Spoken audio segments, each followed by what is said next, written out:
Sierra Sacco to lead off game 3. 73 degrees and sunny, not a cloud in the sky. After a lot of rain here in Columbia over the first couple of games of this series. And Krings starts the ball game with a strike.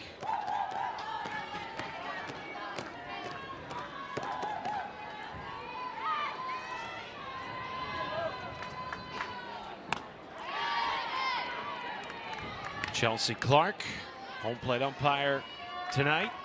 Damaris Addison up the first base line. Lyndon Baptiste at third.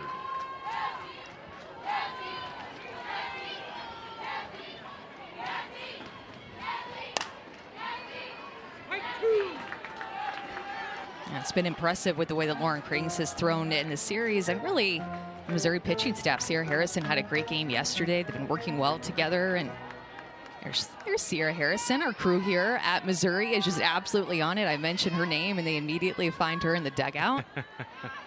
Pitched well, and her start, we saw 3 different Missouri pitchers in yesterday's game. They like to use their full staff.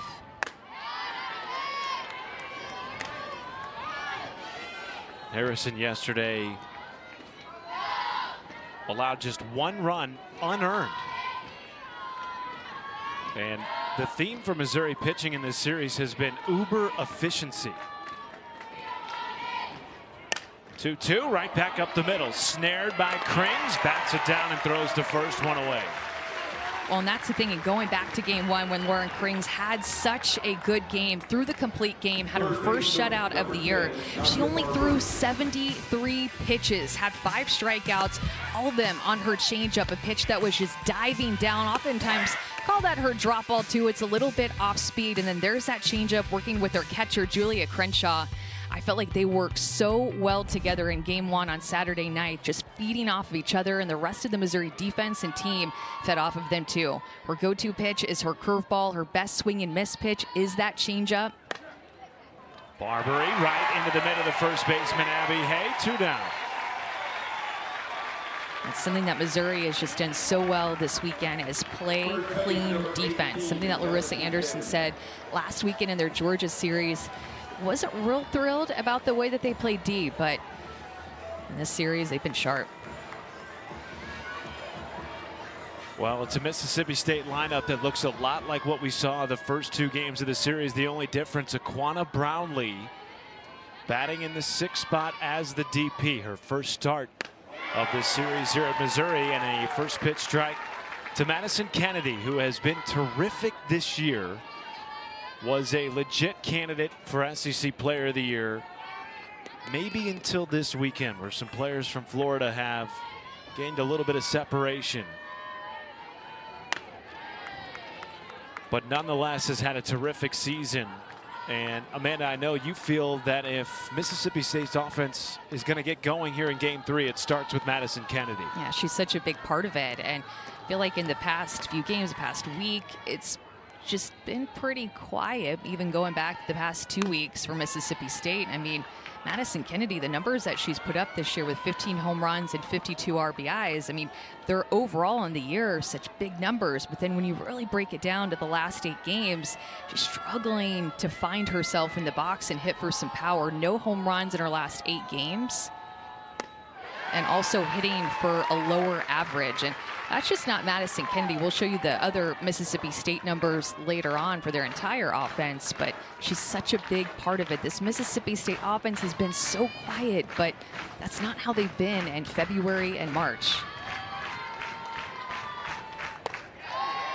Well, to your point, coming into the series, Mississippi State led the SEC in batting average, on base percentage, and doubles. And this weekend, they've hit just 180 in 2 games against Missouri with just 2 extra base hits. Payoff pitch coming from Krings. Is a swing and a miss, and a 1-2-3 inning for Lauren Krings, picking up right where she left off. Missouri has been phenomenal at the plate in this series. And over the course of her star-studded career here in Columbia, she has hit above 400 against Mississippi State pitching.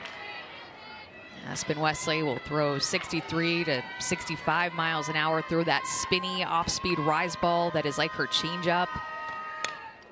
and throw her curveball on both sides of the plate. And just right there, threw that curveball inside to Jenna Laird, something that I think you could kind of tell, Matt, made the left-handed hitters in the Missouri lineup a little uncomfortable. She was painting that corner over and over and over again, right at the knees, just getting that little bit of the edge on the inner half. Laird tees off on this to right center field and down for an extra base hit. And Laird will glide into second base with a leadoff double. Jenna Laird just continues her ways against Mississippi State, hitting close to 500 against them in her career. This is that off-speed rise ball that Aspen Wesley likes to throw. It's hard maybe to hear there, but if we pumped it, you could hear it. The dugout was helping her on that pitch. They communicated to her that was that off-speed rise ball that Missouri had trouble with on Saturday night. Not a good sign for Aspen Wesley that the Missouri dugout already has that pitch picked.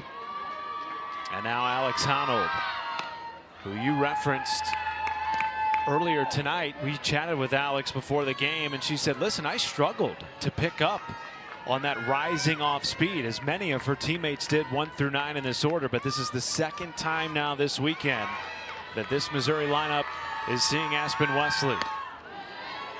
Laird takes off. The throw down is not in time. Stealing third with a lefty at the plate. Either a hit and run that just was half-hearted by Alex Honnold with the swing part, or just a little bit of a protection swing there, but that swing was to hold up the left side of the Mississippi State defense and allow Jenna Laird to get into third safely. Tell you what, I've been so impressed with Jenna Laird's speed this weekend. Not only has she been getting on base, but she's been taking extra bases left and right.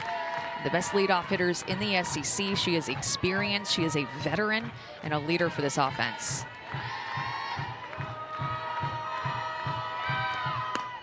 Mizzou has scored in the first inning in each of the first 2 games in this series. And while we haven't seen a home run from either team in this series, Amanda, Missouri has just found ways to manufacture runs. Now their 4th stolen base of this series against Mississippi State.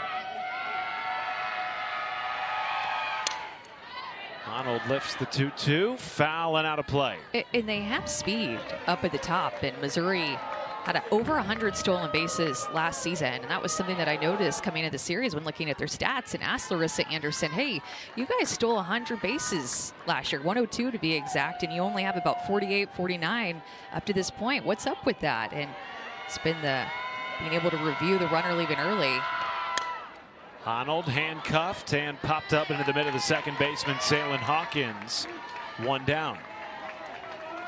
That review and being able to review the runner leaving early has definitely gotten in the back of the coaching brain of Larissa Anderson and the shots that she's been calling so far this season, but been pretty aggressive this weekend. Maybe you bring it up to her. You're a little bit more aggressive or something this weekend. Maddie Gallagher in the 3 spot.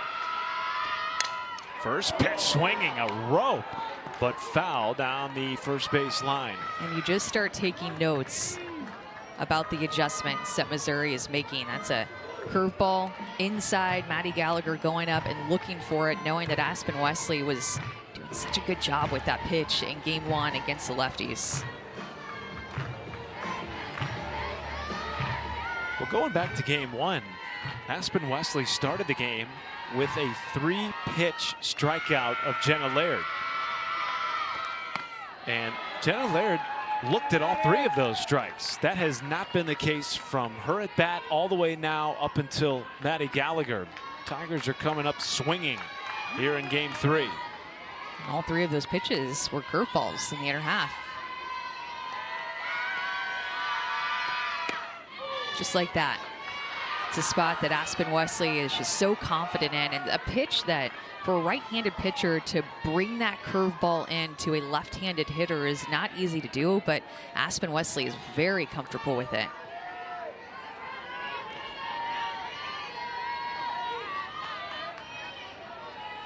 The 1-2 from Wesley is lifted into center field. Back on it is Sacco. Laird will tag. And the throw not in time, and the Tigers score first for the 3rd straight time in the series.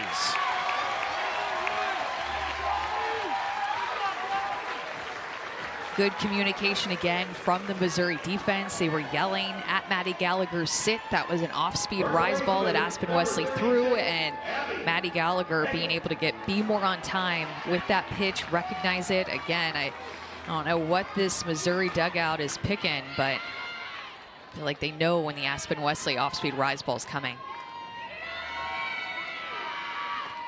Well, we may find out soon enough, because Larissa Anderson is mic'd up tonight. Ooh. All night. Now watching on as her freshman phenom, Abby Hay, digs in, making her 16th consecutive start at first base. I mean, this Missouri dugout is the loudest I think that we have heard them all weekend long. And I think that they know that Coach Anderson is mic'd up, and they're wanting to be loud and proud in that dugout. They know it's mic'd up Monday. They know what's happening. Here is the 1-1 to Hay, who has driven in 4 runs over the last 3 games. Has 3 RBI in the series already. And you see her last 8 games batting nearly .460 at the plate. She's a player who earned that position at first base, worked her way into the lineup, wasn't necessarily a starter out there when the season began, but opportunities present itself. She steps in, and now it's been like, man, we cannot take her out of the lineup. 2-2, 2 down, bases clear. And props to Missouri's offense, too, for scoring in each first inning of the series. Immediately putting pressure on a Mississippi State team that's just been struggling to score runs. There's their hitting coach, Jeff Cottrell. Payoff pitch to Hay. Fly ball, right center field. Tracking it is Sacco, and she will make the catch, running into Paige Conley. Yes. Yes. Top of the second, Missouri with a 1-run lead.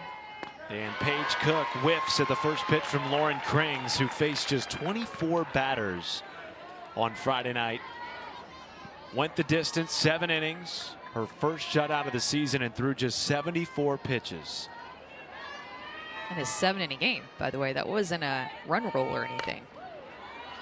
Now, she was just so efficient and forced a lot of early contact. Early in counts, certainly the first time through the order against Mississippi State. Yeah, this is a Mississippi State offense that averages close to 4 pitches per plate appearance. In that game on Saturday, it was just 3 pitches. Cook to right field. There is Langer. 4 straight retired to start the game for Krings. 74, the catcher, Ella Wesolowski. And now Ella Wesolowski with the bases clear and 1 down. It is a Mississippi State team that has lost 4 in a row, including 2 to midweek opponents Samford and South Alabama, trying to turn things around here in game 3. And they have not been swept this year in SEC play. Found a way to win games. And when you think about Mississippi State and the season that they've put together, you do think of their offense, but their offense has helped them win some big games. A win over Tennessee, a win over Florida, a win against Texas A&M. They've beaten the teams that are at the top of the conference in the standings. And in that win against Florida, it was their offense that mounted a major comeback, ended up beating the Gators 13-12 in game 1 of that series. Just trying to find that confidence at the plate again, like they had in the month of February when there were no expectations for this team. They worked really hard on hitting in the offseason, and you could tell with the way that they came out swinging the bat, hitting .337 in their first 38 games, scoring over 7 runs a game, hit 39 home runs, about a home run a game. And then the last 8 games, we showed you Madison Kennedy's last 8 games, but it's been the whole team.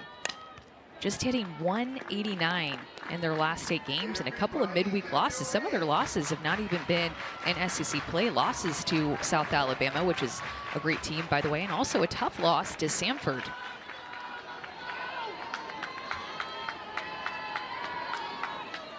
2-2 count to Wesolowski. Pop up infield. It is Gallagher, 2 down.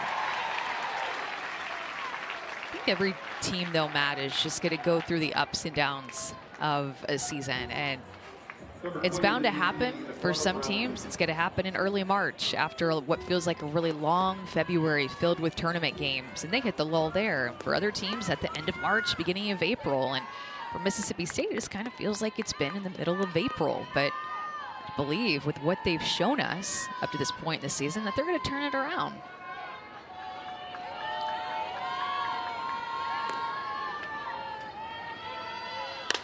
Hoping Aquana Brownlee can be the one to turn it around. The lone addition to the starting lineup here in Game 3. Came off the bench as a pinch hitter in the first 2 games of the series. Gets the start this evening.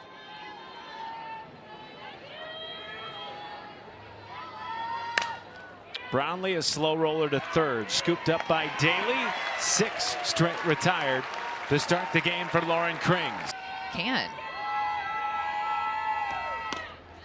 First pitch strike to Stefania Abrascato, the freshman from Smithtown, New York. You know, it's interesting. We talk to a lot of different coaches. Everyone has their own philosophy. Some coaches don't talk about postseason goals at all. And others, like Larissa Anderson, as Abrascato got pegged and will head up to first, talk about it a lot. And she told us before the game tonight that her and her staff have completely educated their team this year on all the criteria that the selection committee will use come postseason. Yeah, that is interesting because every coach does handle it a little bit differently, but Larissa Anderson is very detail oriented and very open and honest with her team. So it doesn't surprise me at all that she would handle it in the way of just letting them know. Crenshaw drops down a bunt, fired up to first by Wesolowski. 1 down as Abrascato moves into scoring position. Well, speaking of Juliet Crenshaw, just laid down that beautiful bunt. She said Juliet Crenshaw was even coming up to me today and saying that this is what we need to do to get a top 8 seed. What else do we need to do? Just talking about all of that criteria and what it takes to not only get a top 16 seed, but trying to get one of those top 8 seeds to be able to host a super regional right here at this beautiful facility like they did in 2021 against JMU. There is Kara Daly. Mizzou has had the leadoff runner in each of the first 2 innings in scoring position.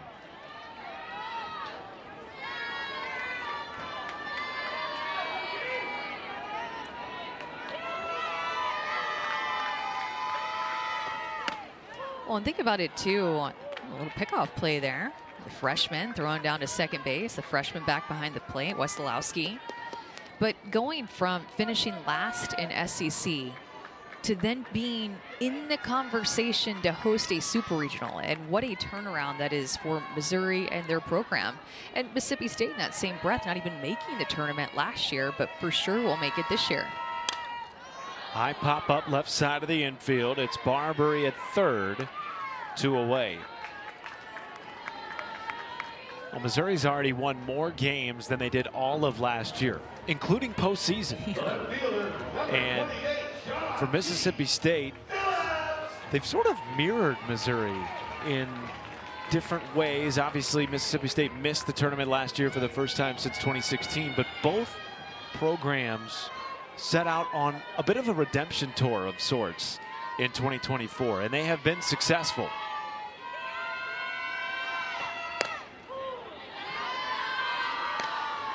I just think what we've seen this weekend from Missouri is just playing really well together as a team. And you mentioned we haven't seen any home runs here. We were a little bit jealous of the Florida-Georgia series with the ball flying out of the ballpark in Athens this past weekend.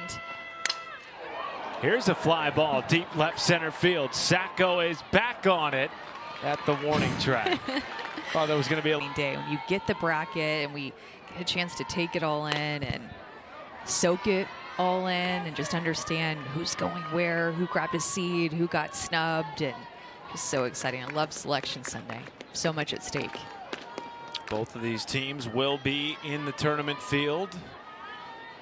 Mizzou's last trip to the Women's College World Series in 2011 hosted a super regional here in 2021. Upset by James Madison and the legend that was Odyssey Alexander.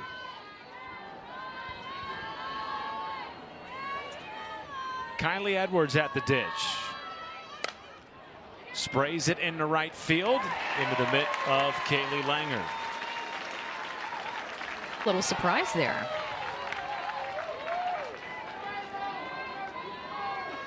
Can always do with more SEC softball. Oh, Thursday, yeah. Friday, Saturday, Sunday, Monday. Why not? Yeah. And then softball all next week at the SEC tournament in Auburn. Can't believe it's already here. Salyn Hawkins shoots it through to left field, and the first base hit of the day for Mississippi State with one down. This Mississippi State team has just infused their roster with new faces. Several freshmen that are big-time, impactful contributors, as well as transfers. Salyn Hawkins, a big part of the middle infield for Mississippi State next to Kylie Edwards, but doing it with her bat there. And now Briley St. Clair in the 9 spot. Snap throw down to first by Julia Crenshaw. A converted shortstop, had never played catcher before in her career until coming to Missouri. Caught some bullpens because they just needed extra bodies. And they thought, wow, you move pretty well back there. Now she's the starting catcher and has done a phenomenal job of shutting down opponents' run games throughout SEC play. She receives really well too. And the funny story that we heard about her in the bullpen is that there was a ball that went in the dirt. At this point, she was not a catcher, but she immediately went down to block it. And Larissa Anderson was like, is that a natural instinct for you to go down and block like that? Done a really good job. I mean, you watch her move back behind the plate, Matt, and the arm that she has. She's locked in with her pitcher. She's great friends with Lauren Krings. They work very well together. Just seems like a natural catcher back behind the plate.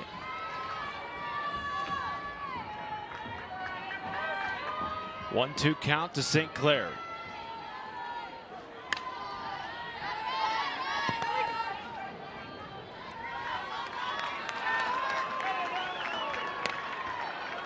I think they're going to call that Briley St. Clair was out of the box, and since that happened on a 2-strike count, this is going to go ahead and be an out. So we're looking at her left foot stepping across, and you see that it is indeed out of the box whenever she makes contact. So it'll go down as the second out, and a big one.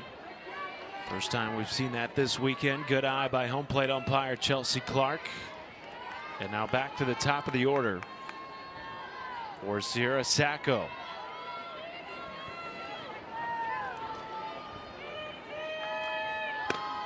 So that actually goes down, by the way, as a catcher unassisted. I don't know what you do on your scorecard, but I just go ahead and write out of the box. Me too. Yeah. OB. And my brain Keep wouldn't it understand simple. what catcher unassisted would, but out of the box is very clear to me. Top of the lineup this weekend has struggled for Mississippi State. 0 for 6 in the top 6 so far today.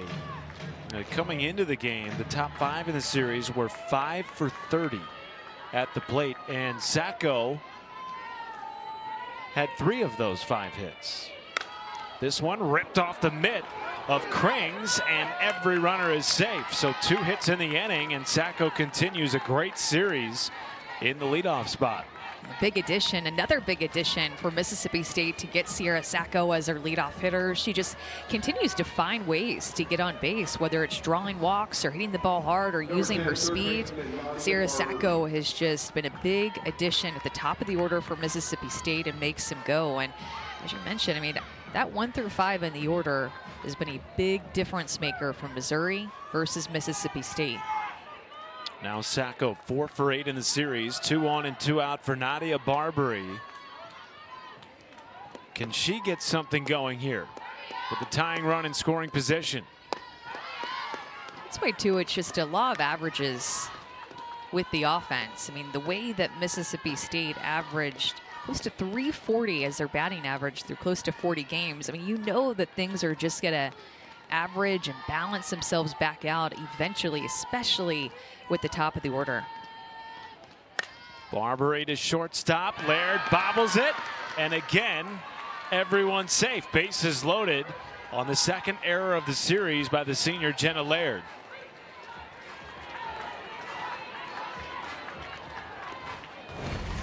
Laird let this last hop kind of eat her up, sat back on this on her heels, and the last hop just came right up. Just uncharacteristic to see Jenna Laird make a mistake like that. A routine ground ball should have been the third out of the inning. And here comes Larissa Anderson bringing in her entire infield as she chats with Lauren Krings. And now Madison Kennedy with the bases loaded and 2 outs. And Mississippi State has been one of the best 2-out hitting teams in the strike on the outside corner. It's been so tough for Mississippi State to get on time and to have a great plan with the way that Krings has been throwing her changeup.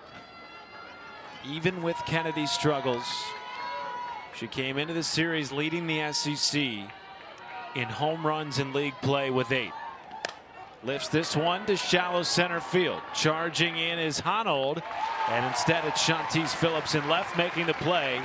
And Mississippi State strains for a season record, and some of those teams have set all 3. They are D, all of the above. Mississippi State, one of those teams as well. That's right. Alabama had over 100,000 fans this season. And as Patrick Murphy made sure to tell our SEC crew, they all paid to get in. Some tickets are free still, and in Alabama you pay to get in. Hottest ticket in town at times. That's right. Here is the 1-1 to Kaylee Langer, and it misses low. Aspen Wesley back in the circle for Mississippi State. Started game 1, went 6 innings, gave up 7 hits while striking out 7. As Langer lifts this down the line in foul territory, and St. Clair will watch it bounce to the dirt. I think that Aspen Wesley has just looked really confident this weekend. I mean, Taryn Mowat, the new pitching coach at Mississippi State, has made a big impact in Aspen Wesley and her confidence, and also the pitch calling, using that off-speed rise ball that she likes to throw more, because Taryn Mowat right there calling it more. First 10-win season of Aspen Wesley's career. She now has 11 wins on the year. And the 2-2 is fouled back by Langer.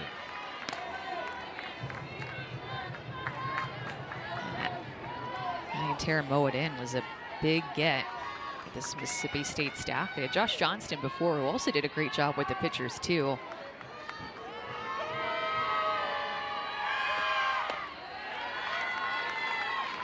Off-speed rise ball is missed low a couple of times, and you continue to see, or hear I should say, the Missouri dugout being loud and calling out that pitch.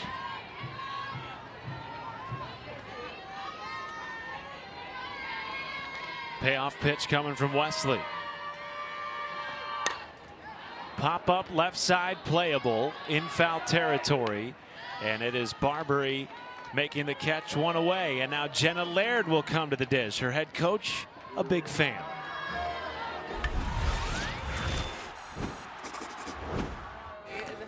And you know what's crazy is that recruiting Jenna, I never ever saw her at games.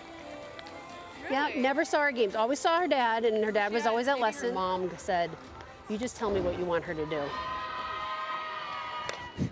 Larissa Anderson has known Jenna Laird all her life, since she was 9 years old. Lived around the corner from Hofstra University, where Larissa Anderson used to coach.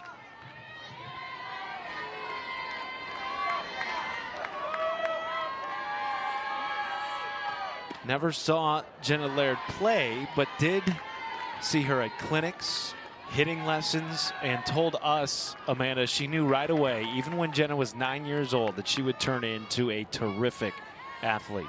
I always said right away, even that SEC Freshman of the Year. Flares it into right field, and a diving catch by Paige Cook, stealing a base hit. 2 down in the third. Aspen Wesley loves it. You see that big smile when her defense is going to make plays like this back behind her. Paige Cook has had a couple of diving plays this series. These are the types of plays right here that Mississippi State is fully capable of. Their fielding percentage has gotten better this year, taking a step forward with Zach Shaw, their assistant coach, focusing on defense more with his team, making plays like that. And that is the type of defense that we've grown accustomed to seeing from Mississippi State this season. They have been so solid in the field, and at times during this 4-game skid haven't been quite as solid behind their starting pitchers. That one caught a piece of Honnold. Second hit batter of the game, and now 68 hit batters on the year for this Missouri offense. A couple of times for Alex Honnold that she's been hit in this series. Just gets her a little bit. You don't have to make an attempt to get out of the way when the ball is fully in the batter's box, like that one clearly was.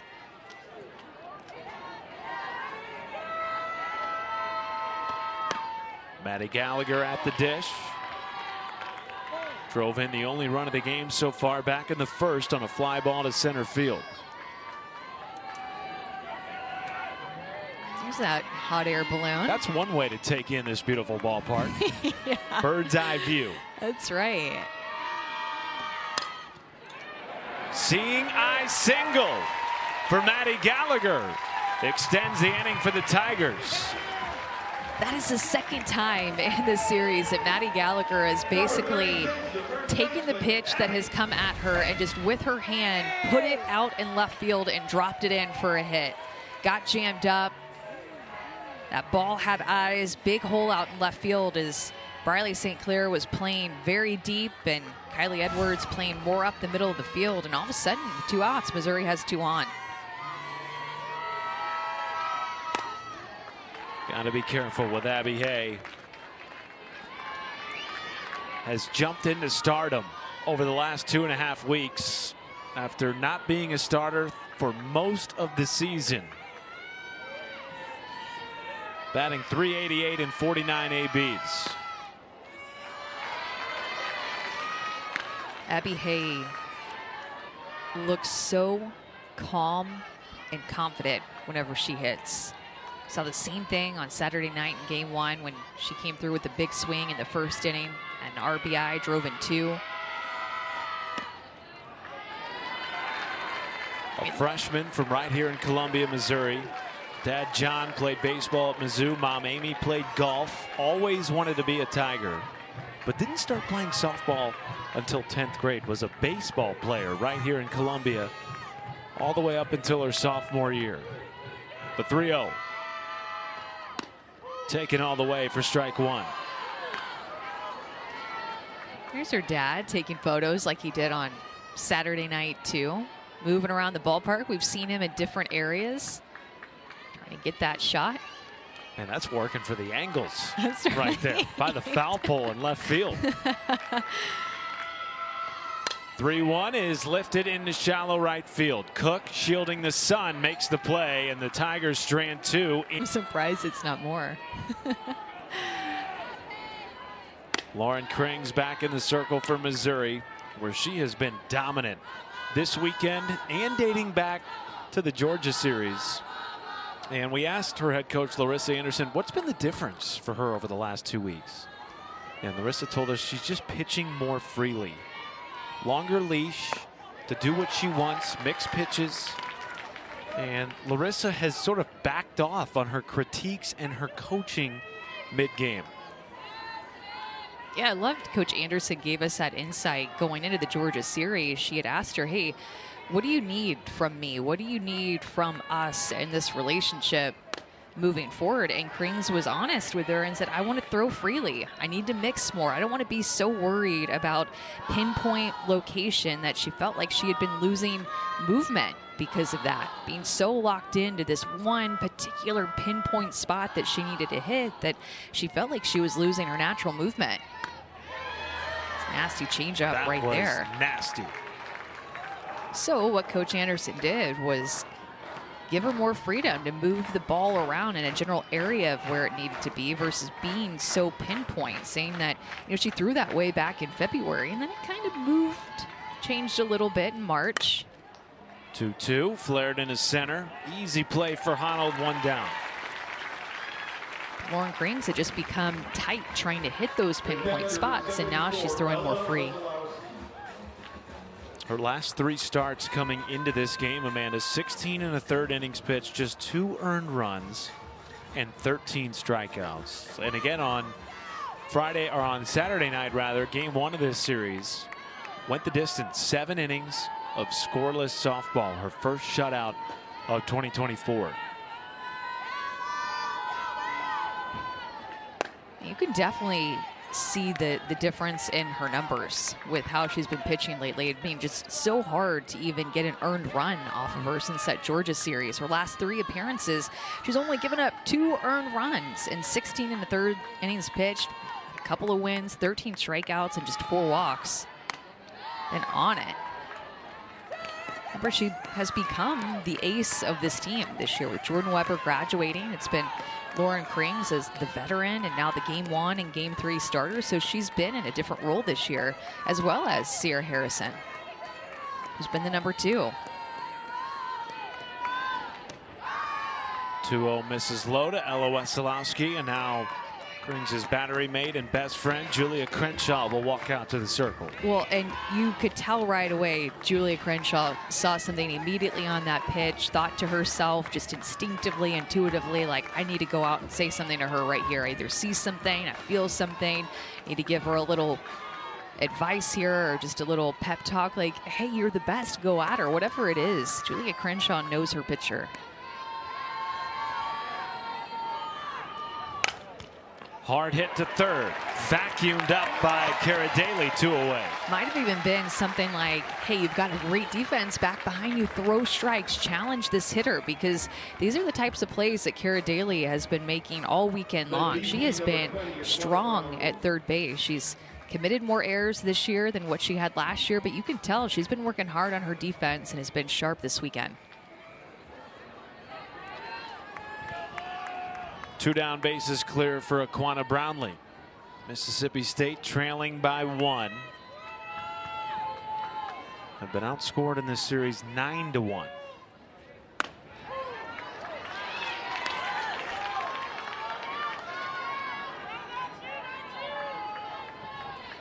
There's a defensive shift on with the outfield. Alex Honnold playing more toward right center, and you see that only right field is in the sun at this point, and the outfield, Kaylee Langer kind of shielding her face still while the rest of the outfielders are in the shade. And every game that we've had has had different weather, first of all, and also has been at a different time. So we have yet to see what this field looks like at this time in the sun. And it's definitely distinctive with how Kaylee Langer is out there in the sun all on her own.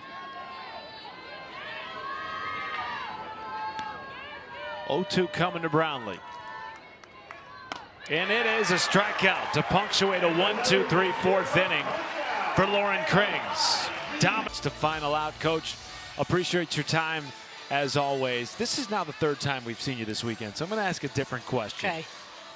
You guys have set attendance records twice this year for single game and series. What has it meant to you to have the support of this community for your team this year? I mean, it's a softball town. People want to come out and watch great softball. I mean, it's a great atmosphere. It's tremendous for the university and the program and definitely the community and just growing the game.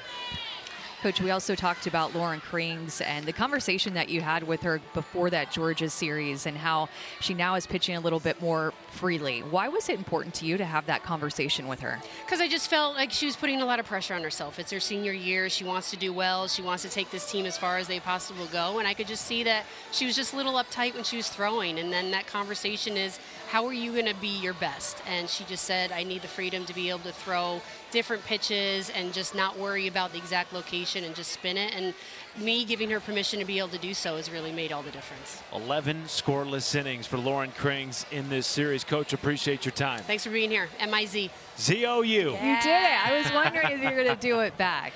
You know, I said this yesterday, but a lot of people leave her hanging. She does, you know, she has an interview every game, and even I feel like the Mizzou broadcast announcers leave her hanging. But not you, Matt Schumacher. You're going to get the ZOU in there. I am from St. Louis That's originally, right. Yeah. so I got to give it to my Mizzou people. Bottom of the fourth, middle of the lineup, Stefania Abriscato takes ball one from Aspen Wesley. Mizzou won game one 4-0 on the back of a great pitching performance by Lauren Krings. As Abriscato lines this into right field and caught on the run with a little giddy up from Paige Cook, one down. Covering a lot of ground out there. Paige Cook has just been tested. Remember, she's out there in the sun in that right field position that we were just talking about. So maybe fighting the sun a little bit, but running it down, headed toward the line. And I like that little leap at the end too. That was nice. With the bionic knee, Yeah. by the way. There's Julia Crenshaw. Center field line drive. It is Sacco, quickly two down. Well, college baseball's number two away for Kara Daly. Missouri winning game one in shutout fashion. They came back yesterday, won 4-1, and have scored the first run in each game of the series, leading 1-0 this evening. And Aspen Wesley has kept her team in this game. I mean, reflecting on the series, Mississippi State has scored just one run. You know how much pressure that puts on not only Aspen Wesley, but the rest of the pitching staff for Mississippi State? It's a lot because you can feel your team not scoring runs. Well, frankly, even though Missouri scored 4 runs in game one, Wesley kept them in that game too. Only 2 of those runs were earned for Aspen Wesley, and she struck out 7 in that game. Yeah, no walks. Her command has just been right on this weekend. The 1-2 from Wesley. A couple of hit by pitches, but in terms of base on balls, she's had really good command. Just let her movement pitches at times bleed into a hitter a little bit more.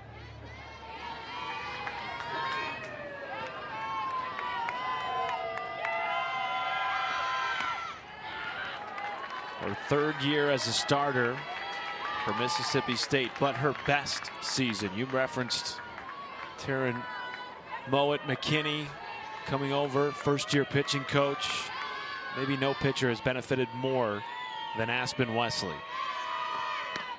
And she catches the inside corner with a payoff pitch. To turn over her hand at her release point to be able to communicate that late to the hitters. So something to look for, but still trying to figure it out. What is the best way to communicate to the hitters? Well, it's interesting too, because you noticed right away, Amanda, in the first inning that the Missouri dugout was picking up on what Aspen Wesley was doing in the first inning. That's the only inning in which Missouri scored, and they got a leadoff double by Jenna Laird. And now Kylie Edwards in the 7 spot for Mississippi State, trying to get something going for the Bulldogs, who have managed just 1 run in the series. A drop ball in the outside corner, and Kylie Edwards did not agree with that call. Thought that was a ball. Down on strikes. 4th strikeout of the day for Lauren Krings. Which we do need to mention, because that is her 4th strikeout, that out of the box call does end up going down as a strikeout instead of a catcher unassisted play. So 4 strikeouts now for Lauren Krings. This one coming on a curveball, kind of a defensive swing there by Kylie Edwards. Lauren Krings looking good. 1 down now for Saitlin Hawkins, who has produced just one of Mississippi State's 2 hits in this game, a single back in the 3rd. One of 3 freshmen in the starting lineup tonight, and regularly for Samantha Ricketts.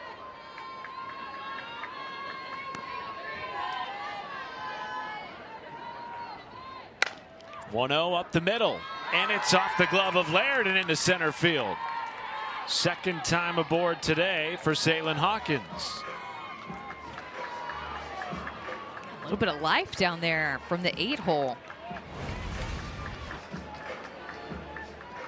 This ball hard is perfectly placed right up the middle of the field. Sneaks it past the Gold Glover of Jenna Laird. Mississippi State will take it. Hitting for St. Clair will be number 7, Lexi Sosa.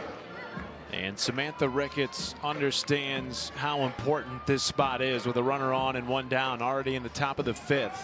We'll send a pinch hitter, Lexi Sosa, to the plate for Briley St. Clair in the 9 spot.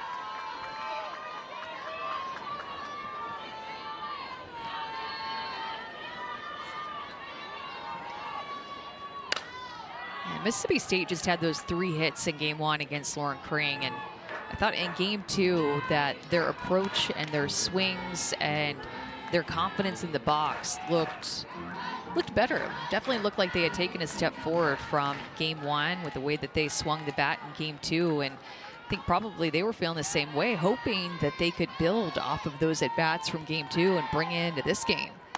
I think it goes to show you really how well that Lauren Krings is throwing in this series in the past couple of weekends, with being able to throw well against a good Georgia offense last weekend in Athens.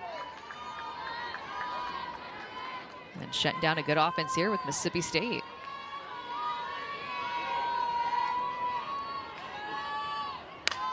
Sosa ropes the 1-1 foul left of the third base bag.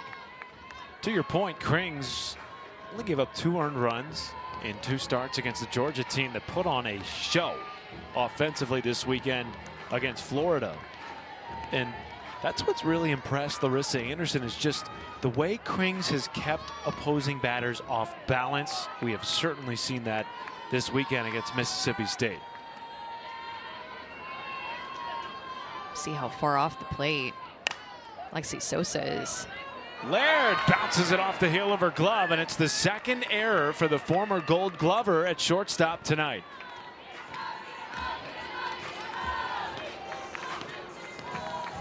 Yeah, surprising to see this, Matt, with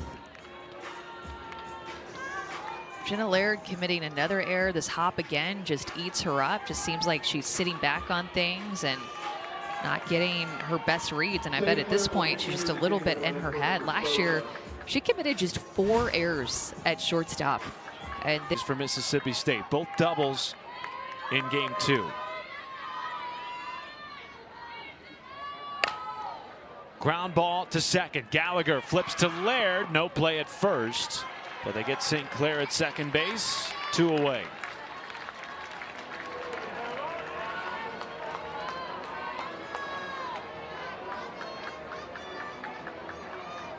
And now the tying run just 60 feet away with Nadia Barbary coming to the plate with 2 down.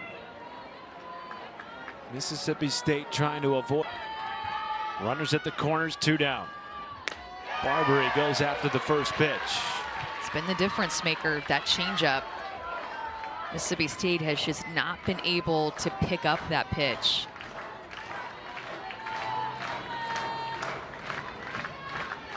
Remember, it's been the top 5 in the order this series that has struggled for the Bulldogs. Barbary, a fly ball right field, foul territory, and out of the reach of Kaylee Langer. Quickly 0-2. And working the count a little bit better against Lauren Krings in game 1. Remember, she threw just 73 pitches in 7 innings in game 1. And at this point, Mississippi State seen 62, so still an efficient pitch count for Krings, but Mississippi State working the count a little bit more. Left the bases loaded in the 3rd. 2 on and 2 out here in the 5th. Samantha Ricketts said of Nadia Barbary that she just has so much confidence and so much swag. She's a player that is never scared. And that's probably why she plays a hot corner over at third base. Can't be scared playing over there, but not scared of the big moments. Leads the team in doubles this year with 16. 0-2, 1 hopper to Laird. Deep in the hole, strong throw to first. In time to get Missouri out of the jam.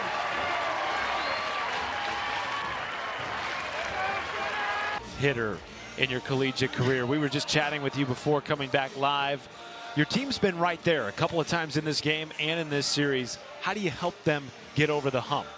I mean, the biggest thing is the mentality and trying not to feel the pressure and the weight of not getting the big hit with the runners in scoring position, and just trying to focus on the little things. Are we getting runners on base? Are we giving ourselves a chance, having quality at bats and hitting the ball hard? And you know, it's easier said than done, especially when we start to feel the pressure after a couple games of it, but it's really about trying to keep them positive and confident and knowing that something's going to break through for us soon. And the same breath, maybe your pitchers feel that you guys aren't scoring runs, but they've been making pitches in big situations, and Aspen Wesley has been so good this weekend. What have you seen out of her outings? They have. They've really been great. Aspen especially, she's just really been moving the ball, and I think trusting her pitches and being able to go confidently to both sides of the plate and mixing in 2 different changeups right now. And I think just keeping hitters off balance, and that's what she does best. Coach, appreciate your time. Thank you. Hail State.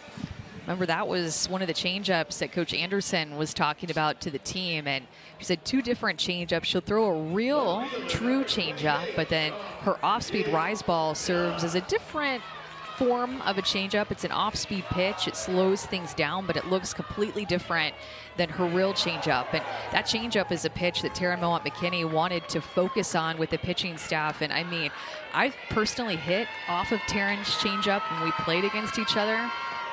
The best changeup I had ever seen. I could not pick it up. I could not see it out of her hand.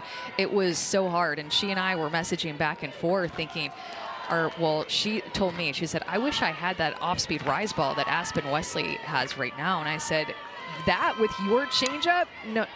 That just wouldn't even be fair to have the Taryn Mowat changeup and the off-speed rise ball that Aspen Wesley can throw. So if you would go into the batter's box not knowing what Taryn was going to throw and also not feeling confident that you could hit her changeup, how'd you approach it? Cry. Just say wave the white flag and call it a day. It was hard. I mean, we played each other I think a couple of times, and I remember one time in Arizona playing her in Tucson. I think I went 0 for 3 with 3 strikeouts. I mean, I don't think I really touched. If I hit a foul ball, I was feeling really good, but it just goes to show you're going to have those at bats and you're going to have those games and those pitchers that you just can't pick up the ball against. And for me, one of those pitchers was definitely Taryn Mowat and her changeup.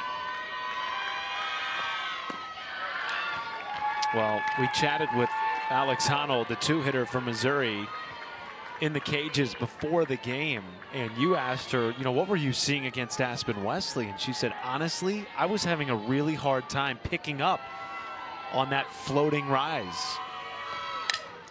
Yeah, and that's why Alex Honnold ended up laying down a drag bunt, just trying to find a way to put the bat on the ball against a pitch that she just wasn't seeing really well. So it's always something to consider. And this is now the 2nd time that Missouri has seen Aspen Wesley this weekend, and she still has just given up 1 run against them. Tells you how good her stuff is. 2-2 to Shantice Phillips.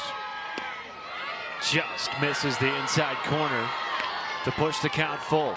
And that off-speed rise ball is a pitch that Aspen Wesley is throwing more this year, and Taryn Mowat-McKinney is calling that pitch more too. And it's so unique. It's a very, very unique pitch that these hitters just don't see out of the hand often.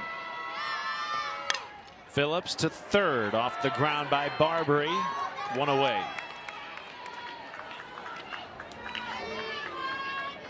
Well, you referenced how big Taryn's addition has been, not just for the team, Amanda, but for this staff. And we have the numbers to prove it, but this is what Taryn brings to the staff. Back-to-back World Series champion, also helped Arizona as a coach to the Women's College World Series in 3 consecutive seasons. Yeah, Coach Ricketts was talking to us about the mentality that Taryn brings to these pitchers and just about how you have to want the ball at all times. I mean, you're looking at a pitcher who pitched, I believe, every single pitch at the World Series for Arizona when they won the national championship and they got to hoist the trophy, went on to win at ESPY. She has not only been there in the big moments, she has thrived in them. So you talk about somebody who wanted the ball in the big moments and wanted the ball at all times. I mean, that was Taryn Mowat when she was a pitcher at Arizona. Still holds the Pac-12 record for victories, strikeouts, and innings pitched in a single season. 370, Amanda. You got to want the ball. at all times, just like Taryn. By the way, she's probably going to hold that record forever because the Pac-12 is no more That's right. after 2024. So true.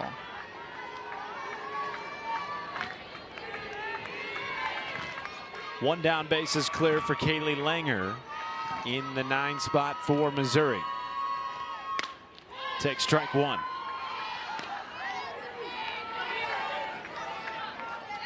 Remember, Taryn also coached at Ole Miss before she went to coach at her alma mater at Arizona. So before she got to Mississippi State, she had experience coaching in the SEC, just at a different Mississippi school.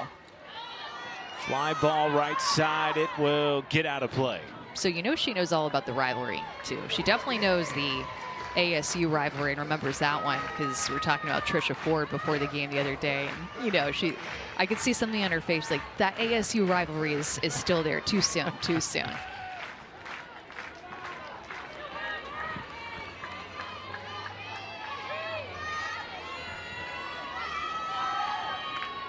Payoff pitch from Wesley. Again to Barbary. 2 away. Third time through the lineup now for Missouri. It is Jenna Laird.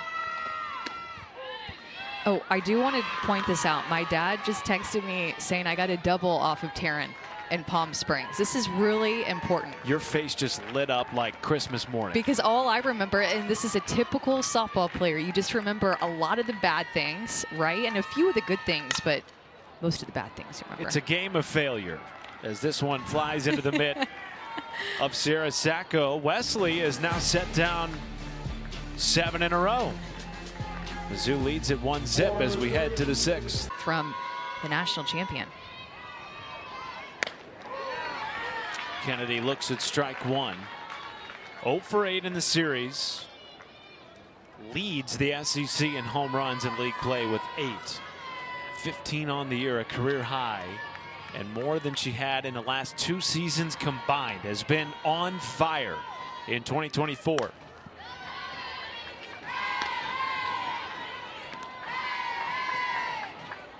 Mississippi State trying to avoid its first series sweep in the SEC and snap a 4-game skid before they enter the final weekend of the SEC next weekend.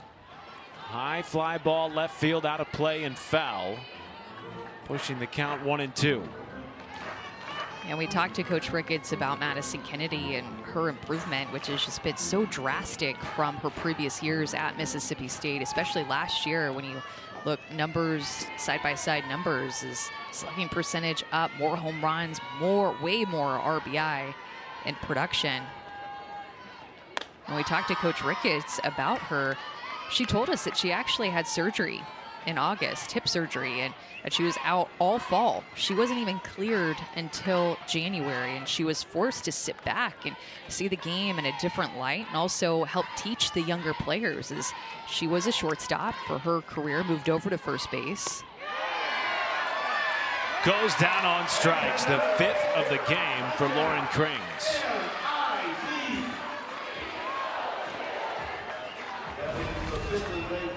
Lauren Krings just continuing to change speeds with that changeup right at the knees, keeping Madison Kennedy guessing.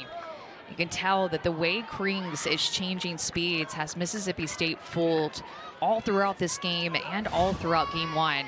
And she had 5 strikeouts in that game as well.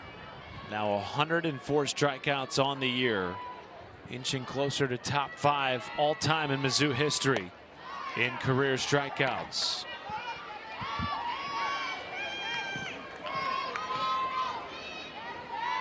Taking on Paige Cook here in the cleanup spot.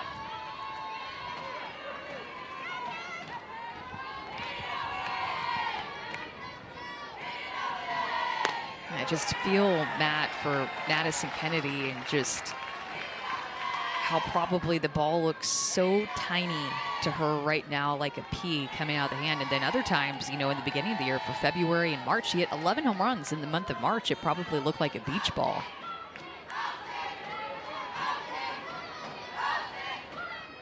How do you flip it?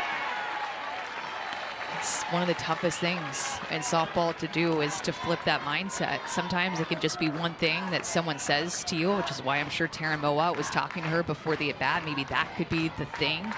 Maybe it's just going and working as hard as you possibly can the next week and working it out in the cages. And then maybe it's the next at-bat that you have, just doing something completely different. Honestly, just say it's whatever the first pitch is, I'm going to swing as hard as I can at it and just see what happens, because you feel so lost and so stuck that you're willing to try anything to get out of it. 2-2 to Cook. Swing and a miss. Back-to-back Ks for Krings. 2 down in the 6th. And then on the other side of things, I mean, how confident does Lauren Krings look? Just in control of all these at-bats, working from ahead, constantly finding herself with 2 strikes and able to expand the zone like that. Change up again, changing speeds, down in the zone, and before Paige Cook knew it, that ball had just fallen out of the strike zone and she was trying to hold back.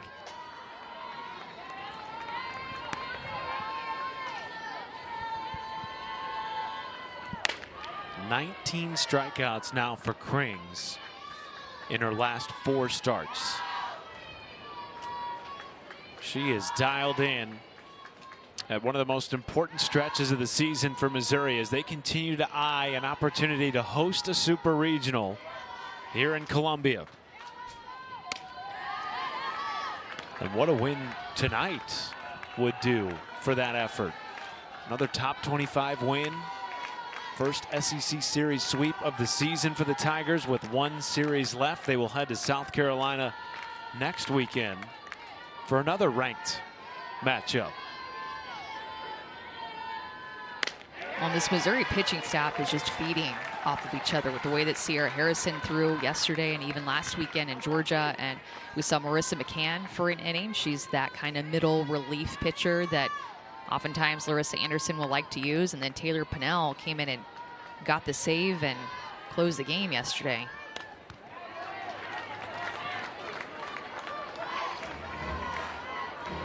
It's all throwing really well and limiting their walks too. Looking at the stats from last weekend against Georgia, their pitching staff only issued 4 base on balls. And this weekend, I think it's just 2 for this entire weekend. Lauren Krings has not issued any in this game. And still a 0.00 ERA.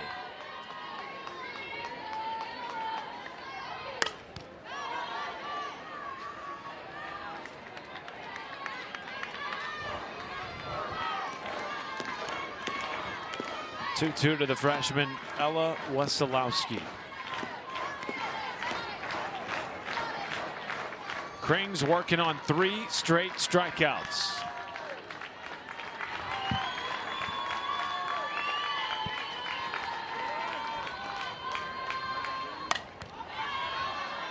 And you'll see too, I mean, Krings is moving the ball around. She's going up with her rise ball. She's throwing her curveball for a strike on both sides of the plate, using her drop ball that serves as her own different version of an off-speed pitch, as well as her changeup. Mixing speeds in a variety of different ways and just not staying in one place too long.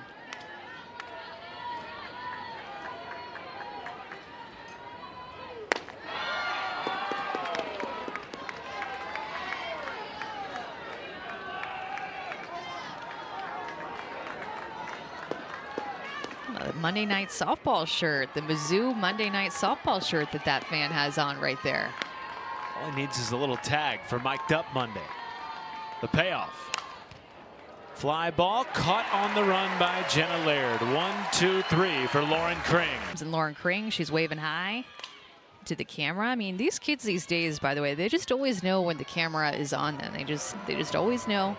But I love the insight of hearing, again, that's not a deja vu moment. That's just a second wave of hearing Larissa Anderson speak to her defense. She loves defense, has really preached defense and being sharp, and has really raised the fielding percentage at Missouri since she's been their head coach and took over.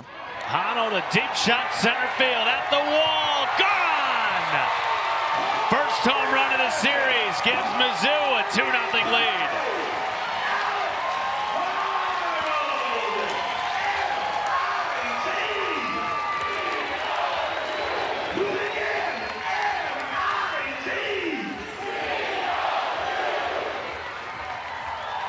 was pretty loud. That was a good MIZ-ZOU for Alex Honnold's home run. This Missouri team has just been feeling it. The fans have been feeling it. I mean, they have put together such a strong series from start to finish.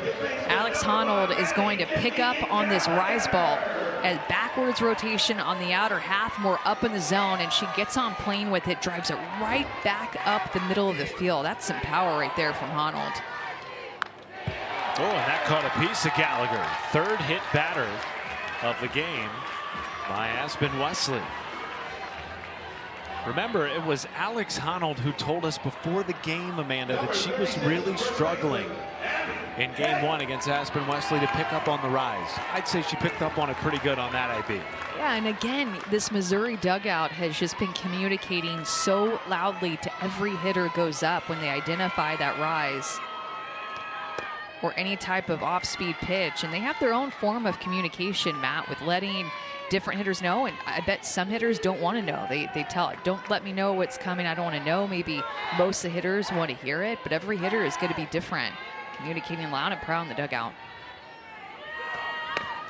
5th home run of the season for Alex Honnold, who leads the team with 20 doubles. Broke the program record for single-season doubles earlier this year, a record that had stood since 1995 by Mary Babb. And now Abby Hay with a runner at first and nobody out in the 6th.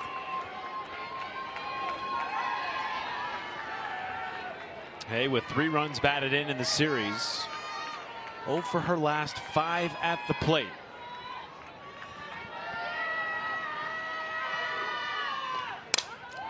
In this right field, back on it is Cook at the wall and pulls it in. And Cook fires it into shortstop Kylie Edwards.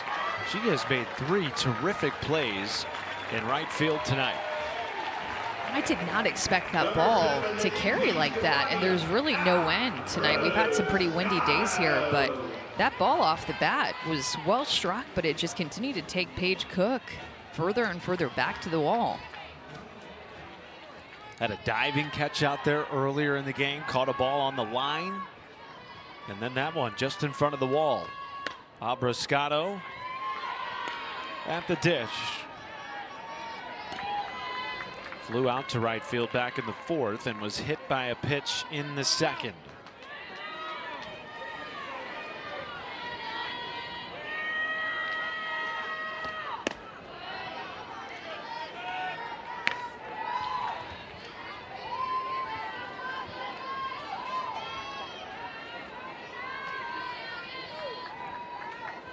It's a big run. Bottom of the 6th inning. It serves as an insurance run for Missouri. It's 3 outs away from a sweep. And it's just defeating, too. You know, from Mississippi State, you've had multiple chances to score with runners in scoring position in the earlier innings. They just could not get the big hit. So you're getting shut out right now. And so even one extra run to feel like you have to score late in the game feels like 4 or 5.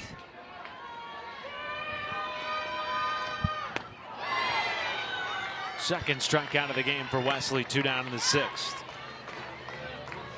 Well, and particularly, Amanda, when your offense has only managed 1 run in the series. And Wesley's pitched so well. We saw her throw 7 strikeouts in game 1, now 2 here tonight. And we'll take on Julia Crenshaw with a runner at first and 2 outs. Mississippi State had the bases loaded in the 3rd, left them stranded. And runners at the corners with a tying run at 3rd base and 2 outs in the 5th, left them stranded.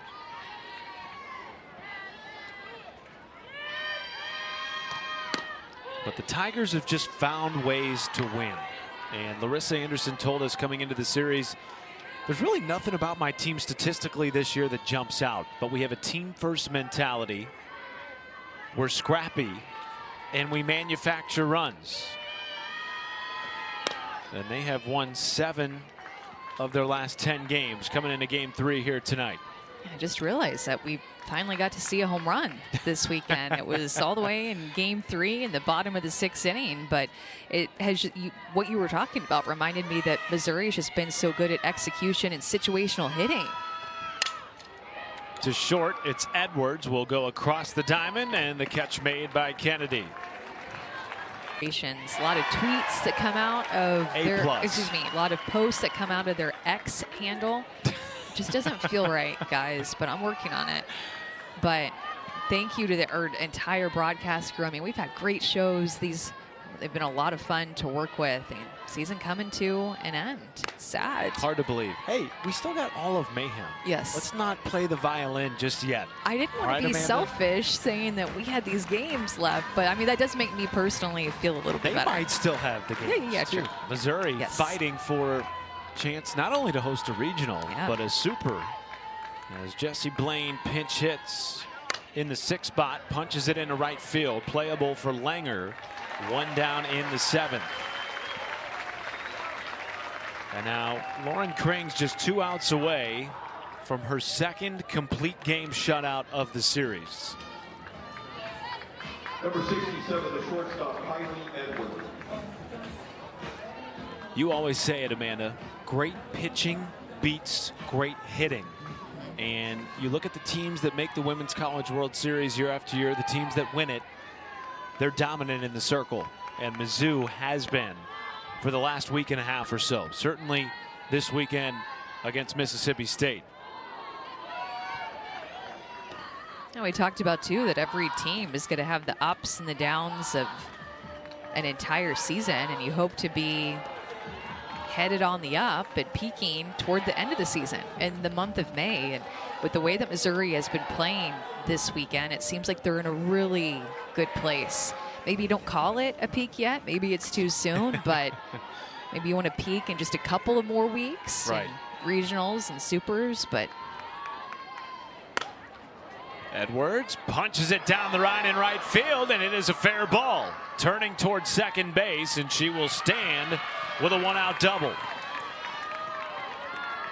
And now the tying run comes to the plate in the form of her freshman teammate, Salen Hawkins. A couple of freshmen there with Kylie Edwards.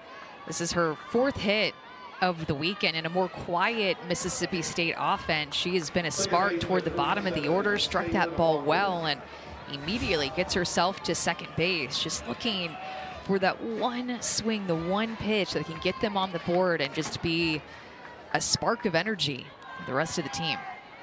8th double of the season, passes the bat to Hawkins, who has singled twice tonight off Lauren Krings. And again, Mississippi State looking for its 12th top 25 win of the year.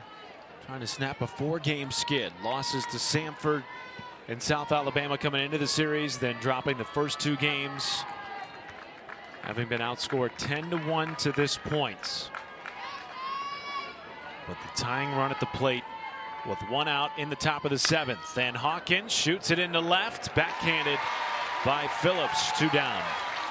It's a good swing there by Hawkins. Just kind of been the way that things have gone for Mississippi State. Hard hit balls right at defenders. And now Samantha Ricketts comes out.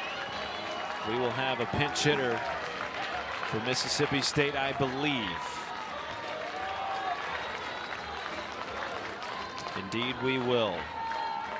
Matalasi Fa'apito will make her first at-bat of the series. Tying run at the plate, 2 outs. Number 34, Matalasi Fa'apito.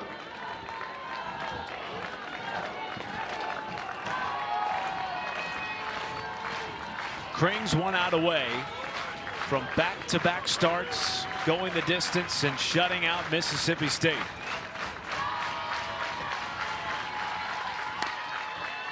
Number 2 in game 1, it was her first shutout of the season. Not her first complete game, but it was her first shutout. Just how good she's throwing.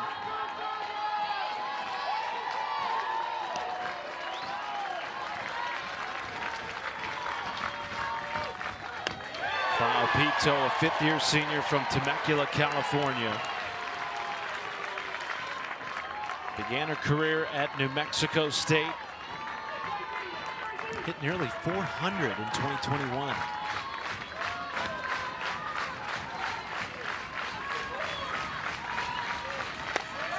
Takes ball 2. Just trying to flip the lineup over to Sierra Sacco, who has been the most consistent hitter in the lineup this weekend for Mississippi State. 4 base hits, 2 of them doubles for Sacco this weekend.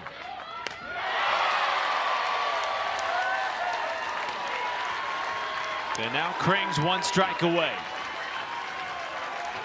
The Tiger crowd can taste it. First SEC Series sweep hanging in the balance.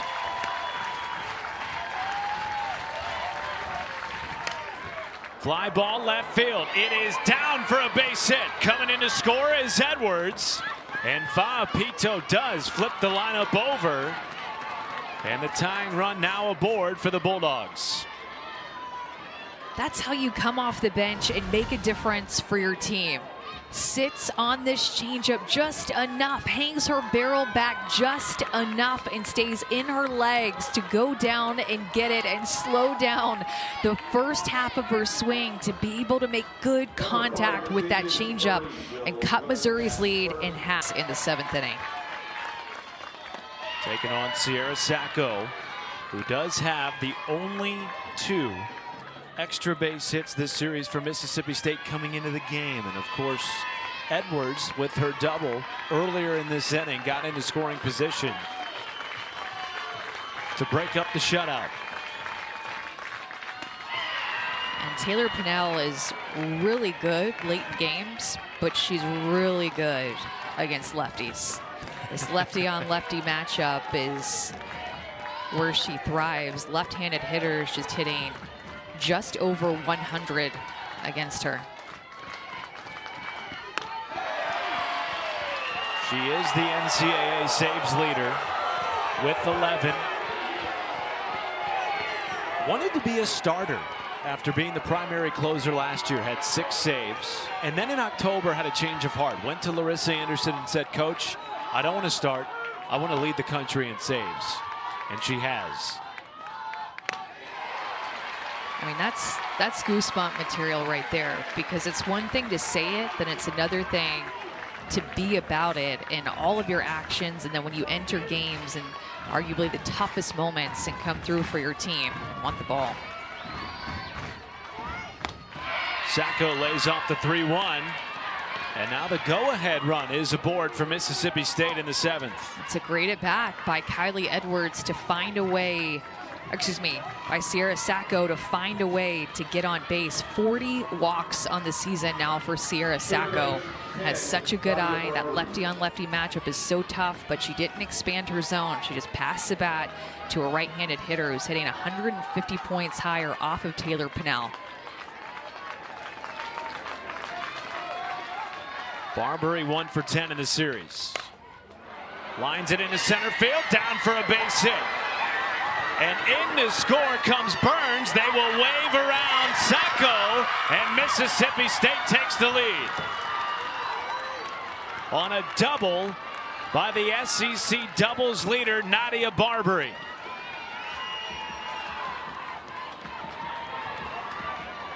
Love the emotion that you saw from that Mississippi State fan right there that just looked so elated, so happy that they scored these 2 runs. It looked like it almost was going to bring him to tears. Nadia Barbary steps up. Remember, Coach Rickett says she's not scared of the big moments. Had not come through earlier in the game. Hit such a solid line drive that skips past Alex Honnold all the way to the wall and allows Mississippi State to score 2 because she did not keep that in front. 3rd hit allowed in the series by Taylor Pinnell, and a rare blown save by the NCAA saves leader. Finally, Mississippi State has broken through. And they still have an opportunity here with 2 outs and a runner in scoring position in Nadia Barbary. I mean, I can't stop thinking about Matalasi Fa'apito's at bat. down to their final strike, pinch hitter off the bench, and does what really none of the other Mississippi State hitters could do, which was identify the changeup and hit it. I mean, this is good. This is Tyler Bratton calling time. He wants to talk to Madison Kennedy, who has struggled in the series but has been their most dangerous hitter for most of the year. Down in the count 0-2, 2 down, and a runner at second base. 3 runs in the inning for Mississippi State.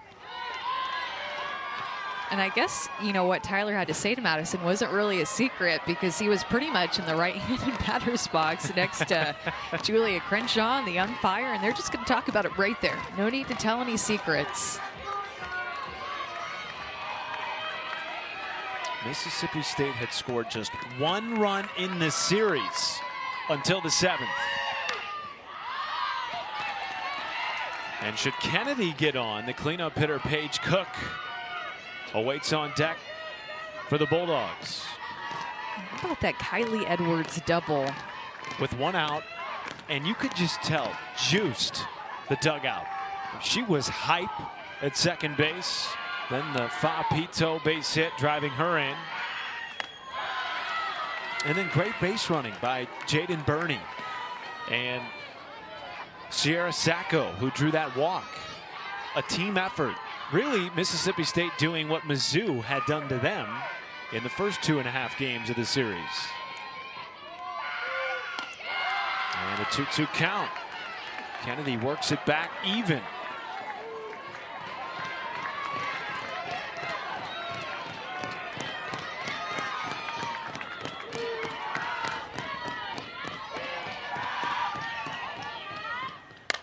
Kennedy, a mile-high pop-up left side of the infield, foul territory, and caught by Daly. So Missouri finds themselves in an unfamiliar position this and break up a potential Missouri sweep.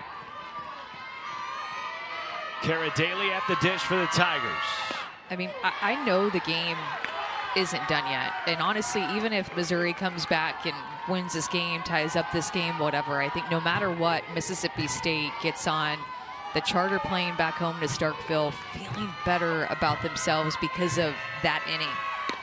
I mean, what we were seeing before, where their bats were so quiet, unable to come through with runners in scoring position and be clutch in this series, they would have left here feeling pretty down about themselves. But it just takes 1 hit from Edwards, another hit from Fa-Pito, and then Barbary, and they're feeling like a different team leaving here no matter what. They sound like it in their dugout down the first base line. Everybody up off the bench, hanging over the railing. And you just got the sense from talking with Samantha Ricketts, the chances have been there. They just hadn't been able to punch them in. But she told us all we need is one to get the monkey off our back, get everybody feeling loose again. You feel that in the ballpark right now, bottom of the 7th. Kylie Edwards showed that energy at second base after that double, and then Fa-Pito, man, called off the bench, and she was the one that broke it through.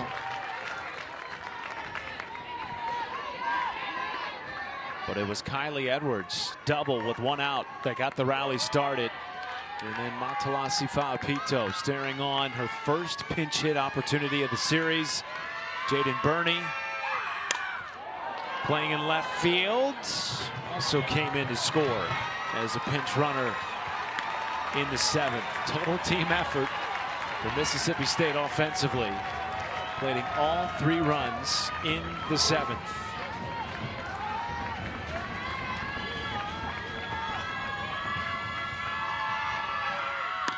Daly goes down on strikes, the 3rd of the game for Wesley. 1 away. It's that off-speed rise ball. It is spinny, it is slower, and it is deceptive. Even right through the heart of the zone, but it's just so difficult to pick up. I mean, what a nasty pitch for Aspen Wesley. And now Katie Chester, the sophomore from Liberty, Missouri, will pinch hit for Shantice Phillips in the 8-hole.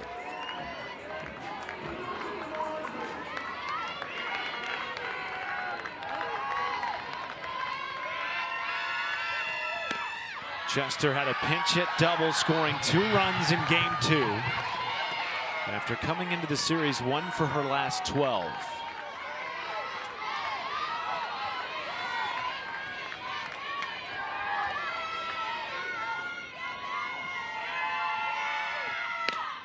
Hampered by an Achilles injury that, frankly, she's had to overcome all year long. Found herself in and out of the starting lineup, and now mainly coming off the bench as a hitter because of that injury. And has an opportunity here to be the tying run and get aboard and pass the bat to Kaylee Langer as Mizzou seeks its first SEC Series sweep since 2022.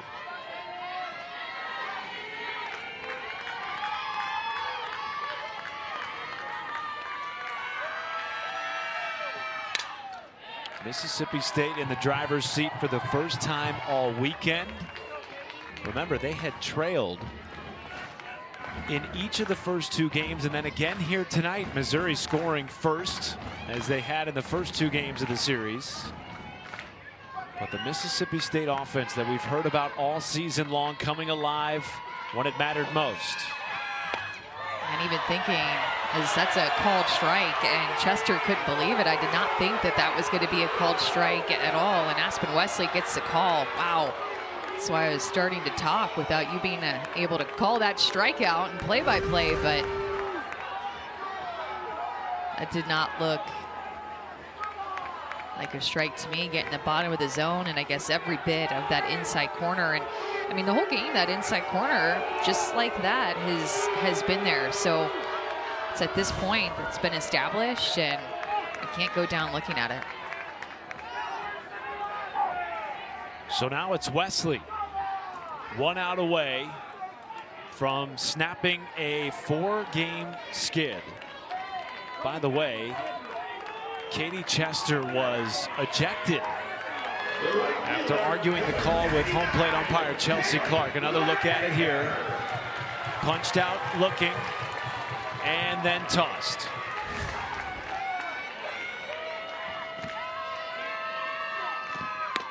Langer looks at strike 1.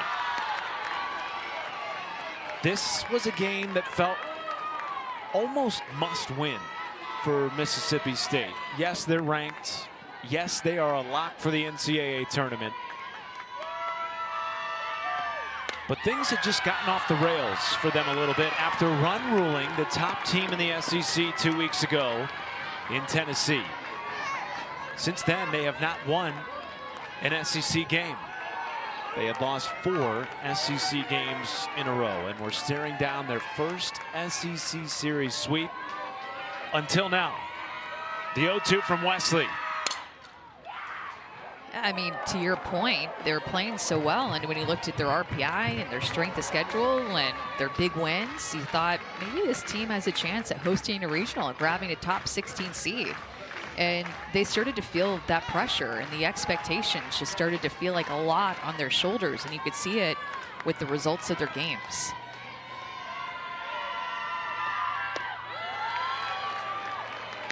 One and 2 to Langer. Should she get aboard, she will turn the lineup over to Jenna Laird, who has been a Mississippi State thorn in their side throughout her career, batting nearly .500 against the Bulldogs.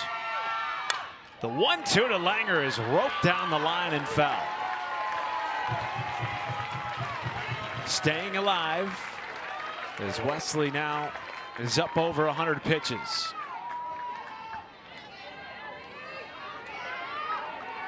I said it too earlier in this game, Matt, that just a matter of time before Mississippi State's offense start to get back to their winning ways.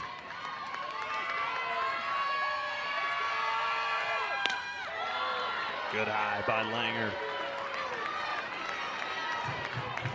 2-2. Mississippi State coming into the series had not only lost back-to-back games to Tennessee, but they had also lost 2 games to Samford and South Alabama. Both eyebrow raisers for folks like us in the media, fans around the country. But Samantha Ricketts knows her team and told us, we just have to find ourselves again. They have been so aggressive, so loose all year long. 1 strike away from a win in game 3. And Wesley will get it, shutting the door on the Tigers, and State has their 12th tie.